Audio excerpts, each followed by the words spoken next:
నమస్కారం రైతన్నలారా, welcome to Telugu farming tips YouTube channel. ఈరోజు మనం పెద్దపల్లి జిల్లా సుల్తానాబాద్ మండలంలోని అల్లిపూర్ గ్రామం చంద్రన్న వారి దగ్గరికి వచ్చినాం. వీరు గత 9 సంవత్సరాలుగా పందిరి సాగు చేస్తుర్రు. దీని గురించి మనం తెలుసుకుందాం అని ఇక్కడికి వచ్చినాం. దీనికి ఎంత ఖర్చు అయింది, మరి ఇది ఎలాంటి నీళ్ళలు వేసుకుంటే మంచిగా ఉంటుంది, ఇందులో సంవత్సరానికి ఎన్ని పంటలు తీయచ్చు అనే విషయం మాట్లాడుకుందాం. వీరి మాటల్లోనే మనం తెలుసుకుందాం. తెలుగు ఫార్మింగ్ టిప్స్కు స్వాగతం, సుస్వాగతం. అంకుల్, ఇది ఎన్ని సంవత్సరాలు అవుతుంది మీరు పెట్టుకొని? మొత్తం ఇది 9 సంవత్సరాలు అవుతుంది వేసి.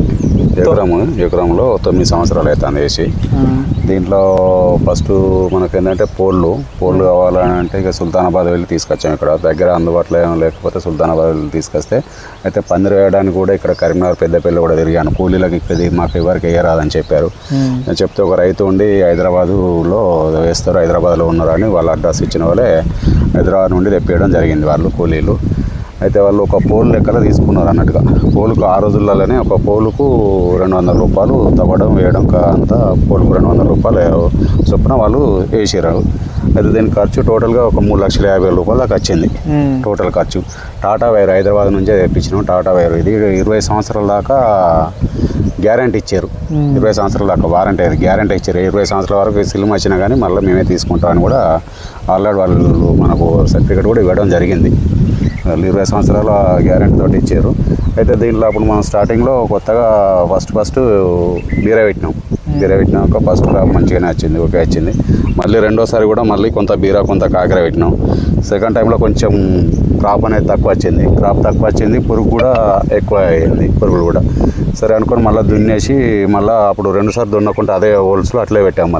మళ్ళీ రెండోసారి దున్నినాం. మళ్ళీ దున్ని పెట్టినాక మళ్ళీ సారి మంచిగా నచ్చింది. మళ్ళీ నెక్స్ట్ టైం మళ్ళీ దున్నకుండానే పెట్టడం వల్ల మళ్ళీ ఆ రోజు కూడా క్రాప్ అనేది రాలేదు. అప్పుడు ఇక క్రాప్ రాలేదు. అరే ఇది ఎందుకు దున్నితేనే వస్తుందా, మరి ఎందుకు ఇట్లా అని మల్చింగ్ వరకు ఇట్లా హీట్ ఇట్లా దానివల్ల అన్నా మరి ఎందుకు ఏందని కూడా అర్థం కాలేదు. అప్పుడు అర్థం కాకుండా కూడా మళ్ళీ తీసేసి అట్లే మళ్ళీ దున్ని ఫస్ట్ ఏం చేసినాం అంటే ఒక 4-5 సార్లు కొంచెం గడ్డి వేసినాం. కవర్కు బదులు ఒక 4 సార్లు ఏం చేసినాం అంటే ఒక 2 పోర్లు పెట్టి లైన్లో పెట్టు, అందులో 4 లైన్లకు గడ్డి వేసిన, వరిగడ్డి వేసిన. ఆ వరిగడ్డి వేయడం వలన ఆ 4 సార్లు అనేటి క్రాప్ అనేది వేరే వచ్చింది. అది వేరే మంచిగా ఉంది. ఈ మల్చింగ్ కవర్ తోటి ఒక క్రాప్ తగ్గింది. ఆ గడ్డి వేయడం వల్ల ఈ గడ్డి ఎందుకు వేసినామంటే దీనివల్ల ఏంటంటే చల్లగా ఉంటుంది కాబట్టి కొంచెం భూమిలో ఉన్న పచ్చిగడ్డి కూడా మొలకలు రాకుండా ఉంటాయి కాబట్టి వరిగడ్డి వేసి ఇట్లా అప్పుడు క్రాప్ అనేది దానికి తేడా వచ్చింది. కాకపోతే అది పని కొంచెం ఎక్కువ రిస్క్ అవుతుంది. ఇదైతే తొందరగా అయిపోతుంది. ఒక 2-3 క్రాపుల దాకా ఇది అవుతుంది అన్నట్టు. కాబట్టి అది ప్రతిసారి మనకు గడ్డి కావాలంటే గడ్డి అనేది దొరకలేదు కాబట్టి ఇక అప్పుడు చూద్దాం అన్నట్టుగా ఫస్ట్ అట్లా వేసుకున్నాం. దాంతో పని కూడా కొంచెం ఎక్కువనే వచ్చింది. ఖర్చు అనేది ఎక్కువ ఉన్నది. ఖర్చు ఎక్కువ ఉండట్లో ఏం చేసినాం అంటే ఇక సరే అనుకొని ఇక మల్చింగ్ కవర్ తోటే వేసినాం. ఇక మళ్ళీ ఖర్చు ఎక్కువ ఉంటుంది కాబట్టి మల్చింగ్ కవర్ తోటే వేసినాం. సంవత్సరానికి 3 పంటలు వస్తున్నాయి. అయితే సంవత్సరానికి 3 పంటలు వస్తున్నాయి. 3 పంటలు వస్తున్నాయి సంవత్సరం. ప్రతి సంవత్సరానికి 3 పంటలు వస్తున్నాయి. ఒక క్రాప్ ఏంటంటే 4 నెలలు ఒకసారి విత్తనాలు పెట్టిందంటే 45 రోజులకు క్రాప్ స్టార్టింగ్ అవుతుంది. 45 రోజులు వస్తుంది. 45 రోజులు కటింగ్లు ఉంటాయి అన్నట్టు. అంటే మొత్తం 90 రోజులు అంటే ఒక 1 నెల రోజులు మనం మళ్ళీ దీన్ని పొదన చేసుకోవడానికి ఒక నెల అంటే 4 నెలలు పడుతుంది. 4 నెలలు అంటే 3 నెలలు 12 నెలలు అన్నట్టు. 3 సంవత్సరానికి 3 పంటలు అనేవి మనకు రావడం జరుగుతుంది. ఇక లేదంటే ఎక్కువ టైం తీసుకుంటే 2 పంటలు కూడా వస్తాయి. 2 పంటలు కూడా తీసుకుంటాం. 2 పంటలు కూడా తీసుకుంటాం. ఒక సంవత్సరం 2 పంటలు కూడా అట్లా కూడా తీసుకున్నాం. కాబట్టి దీనికి ఏంటంటే ఒకసారి అయితే ఒక సంవత్సరం ఫస్ట్ ఏం చేసినాం, టోటల్ మందులు కొట్టకుండా ఆర్గానిక్ తోటే వండించినాం. ఆర్గానిక్ తోట వండించి చూద్దాం మరి పురుగు మందులు బాగా ఇదైతేనే కదా ఎందుకు ఇట్లా కొడితే అని చూస్తే క్రాప్ బాగా సగానికంటే తక్కువ వచ్చింది. క్రాప్ తక్కువ వచ్చింది కదా అని ఇక తీసుకపోయి అమ్మితే పల్లెటూరులో పంట అంగళ్ళు ఉన్నాయి కదా సంతలు తీసుకపోయి అమ్మితే దీనికి ఒక 10 రూపాయలు ఎక్కువ పెట్టి అమ్మితే 10 రూపాయలకు కాడ వాళ్ళు చూస్తలేరు. ఏవైతే పురుగు మందులు కొట్టినట్టుకో అవిటినే కొంటారు. వాళ్ళు అవిటినే కొంటారు. ఆర్గానిక్ వాళ్ళని వీటిని కొనడం లేదు. అరే ఇది తింటే మంచిదమ్మా, మంచిదక్క తీసుకోరు, ఇది తింటే మంచి, ఈ కాయలు తింటే మీకు 10 రూపాయలు కాడ చూడకూరు మంచిది అంటే ఏమో మాకు గవాని లేదు, మాకు 10 రూపాయలు తక్కువగా వస్తాయి అక్కడ, మాకు అవే కావాలి అని అంటారు. అరే ఎందుకు పెడితే ఎందుకు అండి, వాళ్ళ హెల్త్ గురించి మంచిగా ఉంటుంది కదా అనుకో నేను డిసిజన్ తీసుకుంటారే. వాళ్ళే ఇక చిన్న పంట బాగా తక్కువ వచ్చిన ఆ సంవత్సరం అనేది అయితే కొంత 10-15 నెలల దాకా నేనే లాస్ అయిన. ఇక అరే ఈ లాభం లేదు ఇట్లా అయితే అనుకొని ఇక వాళ్ళ యొక్క పురుగు మందులకు అలవాటు పడ్డారు కాబట్టి వాళ్ళు ఇక అట్లే అవుతారు. ఇంత చెప్పినా కానీ నమ్మటం కూడా లేదు. వాళ్ళు చూసిన పక్క పంట వాళ్ళు కూడా నమ్ముతారు, అరే గట్ల ఎందుకు మాకు 10 రూపాయల కాడ తక్కువ వస్తుంది కానీ కూడా వాళ్ళే వేరు. కాబట్టి ఇట్లా లాభం లేదు, ఇక రైతులే వాళ్ళు లేబరు కానీ అందరు కానీ అట్లా అలవాటు పడ్డారు ఇక అనుకొని పురుగు మందులకే మళ్ళీ పురుగు మందులో పెట్టడం జరిగినది. అట్లా ఒక పంటకి ఎంత ఖర్చు అనేది వస్తుంది మనకు? ఒక పంటకు ఎకరం, ఒక పంటకు ఎకరానికి 70-80 వేలు మినిమం 70-80 వేలు దాకా అన్నిటితోటి, విత్తనాలతోటి, దున్నినీటితోటి, మల్చింగ్ కవర్ తోటి, ట్రాక్టర్ దున్నినాయి, భోజ పోసినాయి, అన్ని టోటల్గా లేబర్ తోటి, అన్ని మందులు, ఫెర్టిలైజర్ తోటి అంతా, పెస్టిసైడ్స్ ఫెర్టిలైజర్ తోటి అంతా 80 వేలు దాకా వస్తాయి. ఒక సంవత్సరం మల్చింగ్ షీట్ వాడుకుని మళ్ళీ తీసేయడమే అనుకుంటా. ఎన్ని పంటలు వస్తాయి మల్చింగ్? 2 పంటలకు అయితే వాడుకోవచ్చు. 3వ పంటకు అయితే ఇక రాదు, వస్తలేదు. అట్లా సంవత్సరం నాకు చూద్దామని చూస్తే అట్లా 3వ పంటకు 3 పంట వస్తలేదు, పెట్టుబడి కూడా వెళ్తలేదు ఇక. కాబట్టి 2 పంటలే, 2 లాస్ట్, 2 వాడుకుంటేనే మంచిది రైతులకు. ఇక అంతకంటే ఎక్కువ వాడుకున్నా కానీ ఇక పెట్టుబడి అవుతుందని చూస్తే క్రాప్ దిగుబడి అనేది వస్తలేదు, దిగుబడి రావడం లేదు. అంటే ఇప్పుడు మనం పందిరి వేసుకున్నాం కదా, ఇది పర్మనెంట్ ఉంటుంది కాబట్టి మనం ముందుగానే నేలు ఎంచుకోవాలి. అంటే ఎలాంటి నేలు ఎంచుకోవాలి?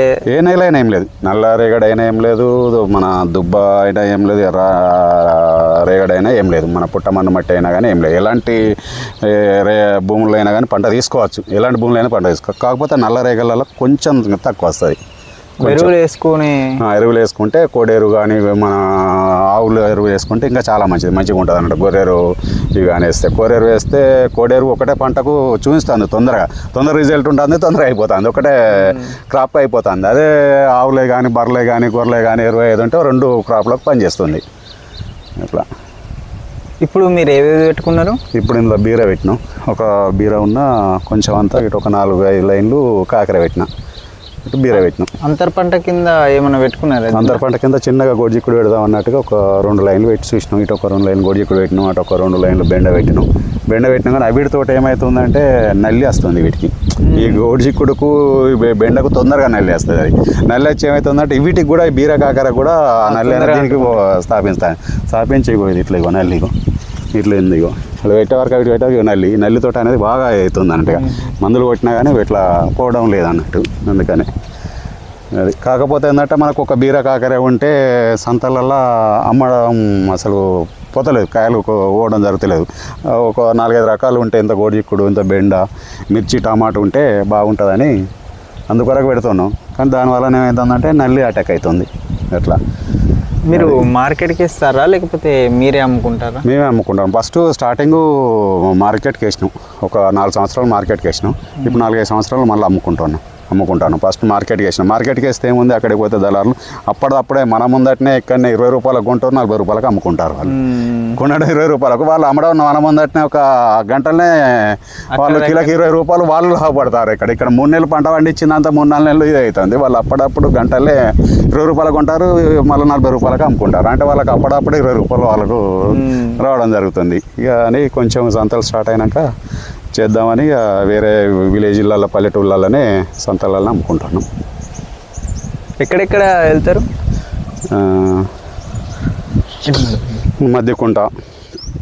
మధ్యకుంట ఉన్నది, మన మధ్యకుంట స్టార్ట్ అయితే మధ్యకుంట కానీ అల్లిపూర్ పక్కకు సోమవారం రోజు కొలనూరులా ఉన్నది, మళ్ళీ మంగళవారం పెగడపల్లి, ఇట్లా గురువారం నాడు తోగర్రాయి ఉన్నది, శుక్రవారం నాడు కనకలా ఉన్నది, శ్రీరాంపూర్ ఉన్నది, శనివారం నాడు మనకి ఇక్కడ సుద్దాల ఉన్నది, పొత్కపల్లి ఉన్నది. ఇక డైలీ మార్కెట్ ఉంటుంది అనుకో? డైలీ ఉంటుంది, ప్రతి డైలీ ఉన్నది.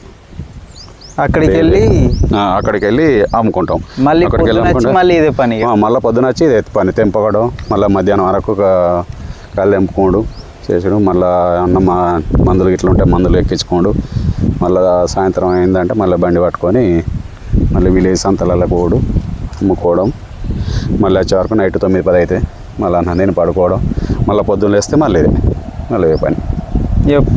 కూరగాయల తోట పెట్టుకున్నదంటే మనకు వేరే పని అనేది ఉండద్దు, ఇక వేరే పని ఉండద్దు. ఇక ఇదే పని ఎప్పుడు కంటిన్యూ ఇదే పని ఇక్కడ ఉంటేనే మరి కరెక్ట్ ఉంటుంది. లేదంటే ఒక 2 రోజులు వేరే పని అంటే ఆ చారు పురుగు అటాక్ అవుతుంది. ఎట్లా ఉంటుంది. మీరు డ్రిప్పు పెట్టుకున్నారు కదా, దాంతోనే ఎక్కడికి సప్లై ఉన్నది? అంటే భూమి లోపలికి వెళ్ళి వేసుకున్నారా, పైనకి వెళ్ళి వేసుకున్నారా? కొంతమంది పైనకి వెళ్ళి వేసుకుంటారు కదా. కొంతమంది పైకి వెళ్ళి కూడా వేస్తారు. పైకి వెళ్ళి వేస్తారు కానీ మనం పైకి వెళ్ళి కాదు. అంటే భోజగడ్డలు వచ్చినాక ట్రాక్టర్ దొనుకొని భోజగడ్డలు వచ్చినాక భోజగడ్డల మీద డ్రిప్ పైప్ వేసుకుంటాం. డ్రిప్ పైప్ వేసుకొని ఆ డ్రిప్ పైప్ పైన మళ్ళీ మల్చింగ్ కవర్ వేస్తాం. మల్చింగ్ కవర్ వేస్తే కవర్ లోపల నుండి వాటర్ అనేవి పోతాయి, వెళ్ళడం జరుగుతుంది. కొందరు కవర్ వేయకుండా మన ఇట్లా పైనుండి కూడా వేసుకుంటారు. ఏది అది బీరకాయలకు పనిచేయదు కానీ మిర్చికి కానీ పల్లికి కానీ వీటికి పనిచేస్తాయి. టమాటా గట్లా ఎక్కువ ఉంటుంది. ఇంకా ఏమేమి వేసుకున్నారు? వేరే అక్కడ కూడా ఉంది కదా, అది మిర్చి వేసినాం. మిర్చి ఉన్న టమాటా ఒక 8 గుంటలు అంత మిర్చి, 8 గుంటలు అంతా టమాటా వేసినాం. అది ఓవరాల్గా అయితే ఎట్లుంది పందిరి సాగు? ఒకప్పుడు బాగానే ఉండే, మంచిగానే ఉంది. కానీ ఇప్పుడు అనేది ఇక కొంచెం అప్పటంతానే దిగుబడి లేదు, అప్పటంతా లాభాలు కూడా వస్తలేవు, అప్పటంతా ఉంటుంది. అప్పటంతా క్రాప్ కూడా వస్తలేదు. అప్పుడు మొత్తం పందిరి అనేది ఇట్లా కనబడకపోతే, తీగలు అనేవి కనబడకపోతే, ఇప్పుడు ఆల్రెడీ అంత అనేటివి వస్తలేవు. ఇక ఎందుకంటే బాగా ఇట్లా 9 సంవత్సరాలు అవుతుంది కదా పెట్టే వరకు. మళ్ళీ మధ్యలో ఇప్పుడు 1 సంవత్సరం వేరే ఏమన్నా మన పత్తి కానీ మొక్కజొన్నలు కానీ పెడదాం అన్నట్టుగా ఆలోచన అనుకుంటున్నా. లేదన్నా పెసరు కానీ ఎత్తినా బాగుంటుంది అని. ఎందుకంటే అప్పటిలాగా ఇప్పుడు అంత వస్తలేదు. ఈ మనకు పెసరు కానీ బొబ్బెర కానీ వేసినట్టు అంటే భూమిలో పోషకాలు మంచిగా ఉంటుంది, దానివల్ల కాపు మంచిగా వస్తుందని చేంజ్ చేద్దామని చూస్తున్నాం. 1 సంవత్సరం మళ్ళీ వేరే వేసి మళ్ళీ వెజిటేబుల్ పెడతాం. చూసారు కదా, వీళ్ళైతే ఇలా సాగు చేస్తున్నారు. మీ చేనులో కూడా ఏం కూరగాయలు వేసుకున్నారో, ఎలా వేసుకున్నారో, పందిరి సాగు అయితే ఎలా వేసుకున్నారో మీరు కూడా కామెంట్ రూపంలో తెలపండి.